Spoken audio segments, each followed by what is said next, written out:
Donc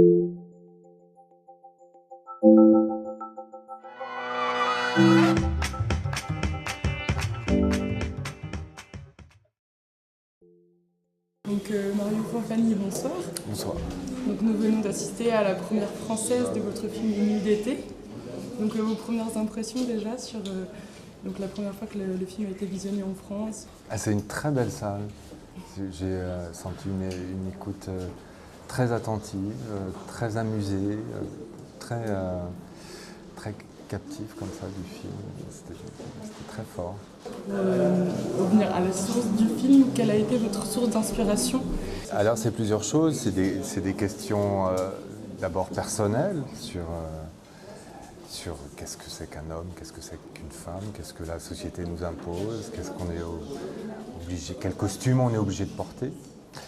Et ces questions-là ont trouvé une sorte pas de réponse, mais en tous les cas de coïncidence avec des photographies américaines que j'ai découvertes il y a une dizaine d'années dans un livre qui s'appelle Casa Susana, qui montre des hommes travestis dans les années 60 aux États-Unis. Ce sont des vraies photos.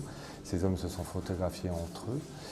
Et les photos sont très fascinantes parce qu'elles montrent des choses qu'on n'attend pas, d'une part, de cette époque, de ces hommes qui sont d'âge, de corps différents, qui sont vraisemblablement mariés, donc hétérosexuels.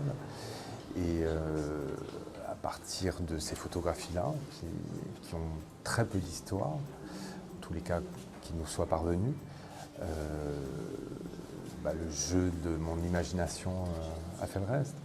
Le personnage principal, Michel, est axé un petit peu sur la différence, comme dans son couple. Vous avez vraiment décidé d'axer ce film sur la différence, aussi l'interdit. Pourquoi aussi dans cette époque précise? Dans cette époque précise, parce que précisément c'est une époque où la différence des sexes était très très marquée. L'entre-deux-guerres, ou plutôt l'après-guerre, pardon, est une époque de gaullisme à resserrer tous les boulons, si je peux dire.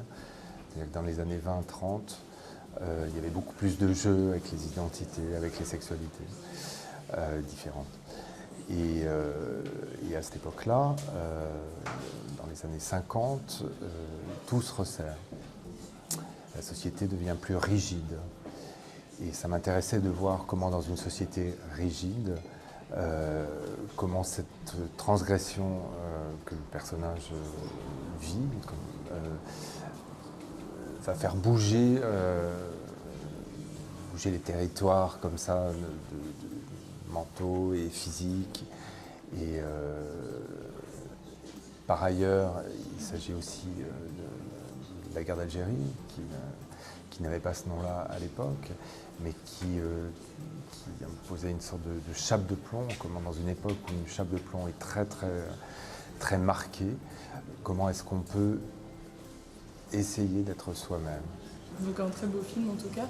Votre premier long métrage pour le cinéma. Oui. Après plusieurs courts métrages, c'est le début de nouveaux projets. Donc, Ah oui, c'est mon métier, donc j'espère qu'il y aura d'autres films. J'en ai écrit un autre. Et par ailleurs, c'est mon premier long métrage pour le cinéma, mais j'ai déjà fait un long métrage pour une chaîne qui s'appelle Arte il y a quelques années. D'accord. Voilà. Merci beaucoup. Merci à vous.